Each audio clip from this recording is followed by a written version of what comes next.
तिकडे आफ्रिकेच्या अनेक देशांमध्ये मुस्लिम समाजांच्यामध्ये महिलांच्या करता एक अत्यंत क्रूर प्रथा आहे, तिचं नाव फिमेल जेनिटल म्युटिलेशन, FMG अशीच ओळखली जाते.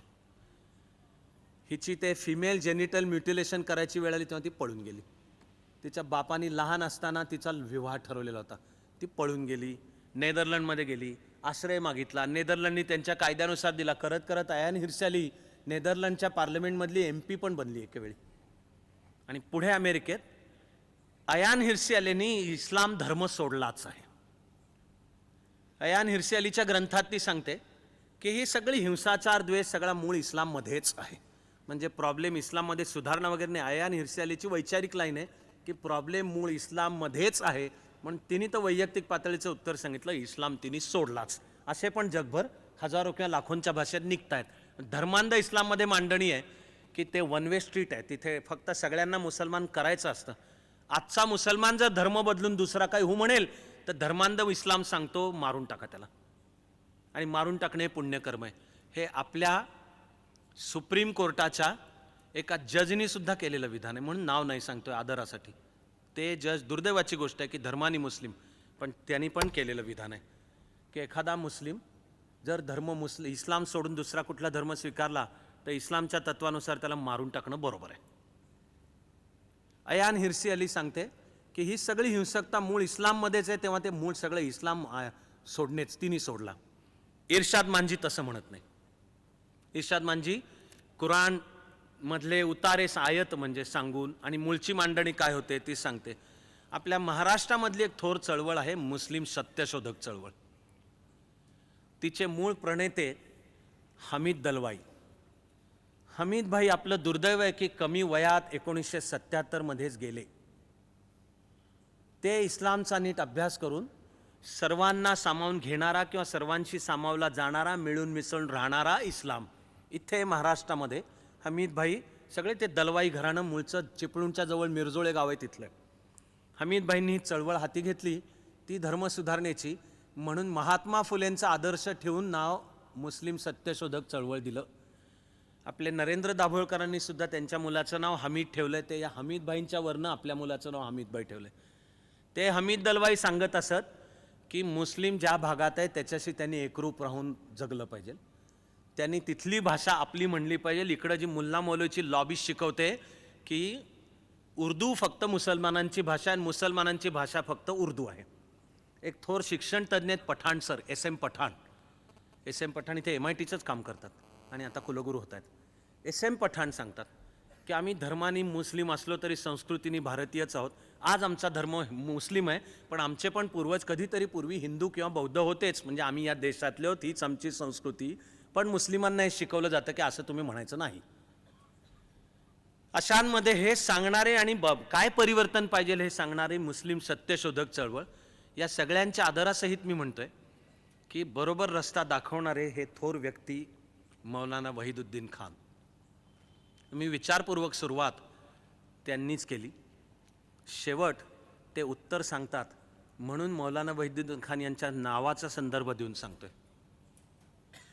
ते अभ्यासाच्या आधारे सांगतात की प्रेषितांनी सांगितलं सर्व मानव समान आहे, पण अनुयायी प्रचार करतात की फक्त मुस्लिमच समान आहेत आणि जोपर्यंत मुस्लिम होत नाही तोपर्यंत तुम्हाला माणूस म्हणून सुद्धा अधिकार नाही आहे. प्रेषित म्हणतो ईश्वर सर्व विश्वाचा मालक आहे.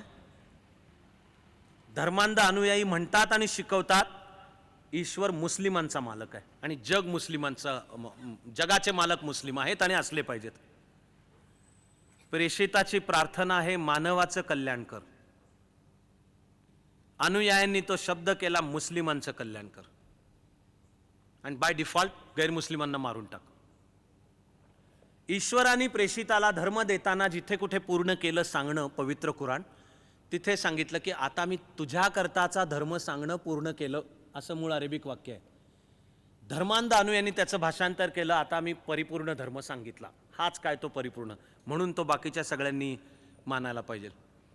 अहले किताबची संकल्पना सांगताना जसे ज्यू आणि ख्रिश्चनांना ईश्वराने आपला प्रेषित पाठवून धर्माचा म्हणजे सत्याचा संदेश दिला, तिथे पुढचा आयत आहे, मूळ कुराणमध्ये सुद्धा पुढचा आयत आहे.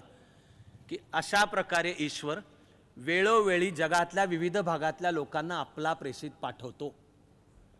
त्या आयतांमध्ये पुढचा उल्लेख आहे की असे दुनियेमध्ये मानवाला आजपर्यंत ईश्वरांनी 1,24,000 प्रेषित पाठवले.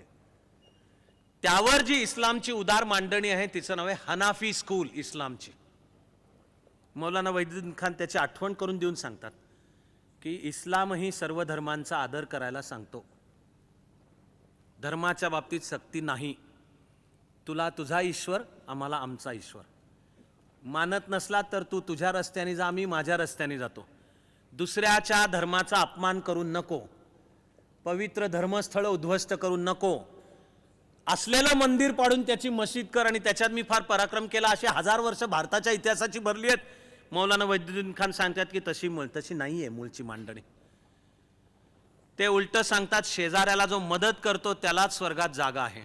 ते सांगतात अहले किताब व्यक्ती कुठल्याही धर्मांधतेच्या टोकाला जात नाहीत. मौलाना वहीदुद्दीन खान सांगतात की फक्त डिफेन्सिव्ह युद्ध मान्य आहे, ते सुद्धा स्टेट शासन संस्थेने करायचं असतं. वैयक्तिक पातळीला मुस्लिम व्यक्तीला सांगण्यात आलेलं काम आहे जिथे राहतोय तिथला कायदा पाळून राहा. म्हणजे आपल्या तरन्नुमला भेटलेली मदरसा, वतन से जो मोहब्बत करे वही सच्चा मुसलमान है, ही शिकवण देणारे. असं करत करत मौलाना वहीदुद्दीन खान हेही सांगतायत की इस्लामचं राज्य स्थापन करणे ही मूळची संकल्पना नाहीच आहे. दारुल इस्लाम आणि दारुल हरब हे मूळच्या कुराण, शरिया किंवा हदीसमध्ये शब्द नाहीत.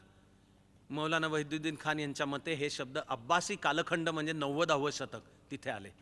कुफ्र किंवा शिर्क, मौलाना वहीदुद्दीन खान यांचं म्हणणं आहे की हे शब्द फक्त पैगंबरांच्या कालखंडाला लागू आहेत आणि जिथे तो संपला तिथे काय हे कुफ्र आणि शिर्क हे शब्द नाहीत.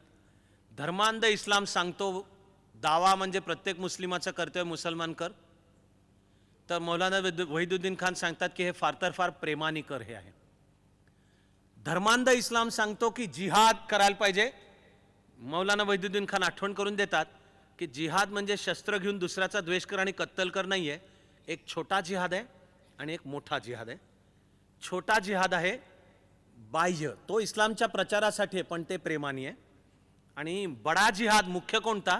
आंतरिक शुद्धी, की तुला तो ईश्वराने दिलेल्या संदेशानुसारचा जो आहे तो पाळ. असं सर्व एक इस्लामची मांडणी करून इस्लाम पण अशा प्रकारे उदारमतवादी असू शकतो, सर्वसमावेशक असू शकतो. जिथे जर मुस्लिम व्यक्ती अल्पसंख्याक असेल तर तिथला कायदा पाळत आणि सर्वांचा आदर करत राहू शकतो. जिथे बहुसंख्याक असेल तर तिथे अन्यांना सुखाने जगू देतो. अशी सर्व धर्म सुधारणेची मांडणी मौलाना वहीदुद्दीन खान करतात. ते इस्लामो फॅसिझमला उत्तर आहे. जसा हा जर्मनी देश एकेकाळी हिटलरच्या मागे वाहवत गेला, त्यातनं जग दुसऱ्या महायुद्धामध्ये फेकलं गेलं, पण त्यातनं जर्मनी सावरला, आधी बेचिराग झाला. परवापर्यंत जर्मन माइंडवर हिटलरच्या वारशाचा एक न्यूनगंडाचं जबरदस्त ओझं होतं. आत्ता जर्मनी त्याच्यातनं मान वर करत हिटलरच्या वारशातनं मुक्त होत एक नवा जर्मनी की जो युरोपला नेतृत्व देऊ म्हणतोय आणि जो उद्याच्या जगालाही काही असतील तर पावलं ब्रेक्झिट नंतर ईयूची वाटचाल काय होईल त्याला देऊ म्हणतोय. रक्तपात न व्हावा, पण इस्लामो फॅसिझम जगाला युद्धाकडे नेईल का? आणि तसं जर झालं तर जी स्थिती दुसरं महायुद्ध, हिटलर आणि त्याच्यानंतरच्या जर्मनीची, त्या सर्व भयंकर रक्तपाती कालखंडातनं जगभरचे मुस्लिम आणि जगाला जावं लागेल का, ह्या प्रश्नांना आज उत्तरच नाहीये. असलंच तर उत्तर मौलाना वहीदुद्दीन खान, आणि असलंच तर श्रद्धापूर्वक उत्तर सांगतोय की भारत देश त्याची सर्व समावेशक असलेली अध्यात्म प्रवण संस्कृती, जे अध्यात्म विज्ञानावर उभा आहे, हेच उद्याच्या जगाचं आशास्थान आहे.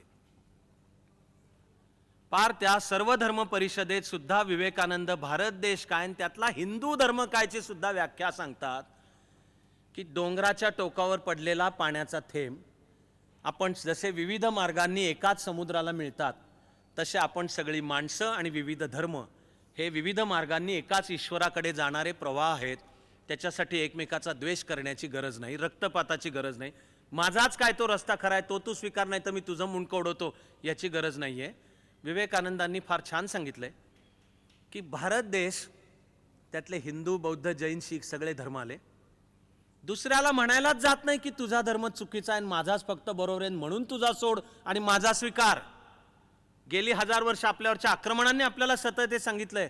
पण विवेकानंद सांगतात की आमच्या विचाराची मांडणी काय आहे, आम्ही काय मुस्लिम किंवा ख्रिश्चनाला तू इस्लाम धर्म सोड आणि हिंदू हो किंवा बौद्ध जैन हो किंवा शीख हो आणि मुस्लिमालाही तू मुस्लिम धर्म सोड आपण नाही सांगत. विवेकानंद सांगतात की अध्यात्मावर आधारित हा भारताचा धर्मविचार हे सांगतो की मुस्लिमांनी चांगलं मुस्लिम व्हावं, ख्रिश्चनांनी चांगलं ख्रिश्चन व्हावं, आपण सगळे चांगली माणसं झालो तर एकाच ईश्वरापर्यंत पोहोचणार आहोत. भारतासकट हे जगाचं आशास्थान आहे. पण तुमचा माझा हा भारत देश असं आशास्थान व्हायचं असेल तर आपल्याला तो वारसा आत्मसात पण करायला हवा. तो वारसा असलेला आत्ताचा भारत समृद्ध, समतापूर्ण आणि समर्थ असायला हवा. तर तो भारत मानवाला या रक्तपात आणि हिंसाचारातनं मार्ग दाखवू शकेल.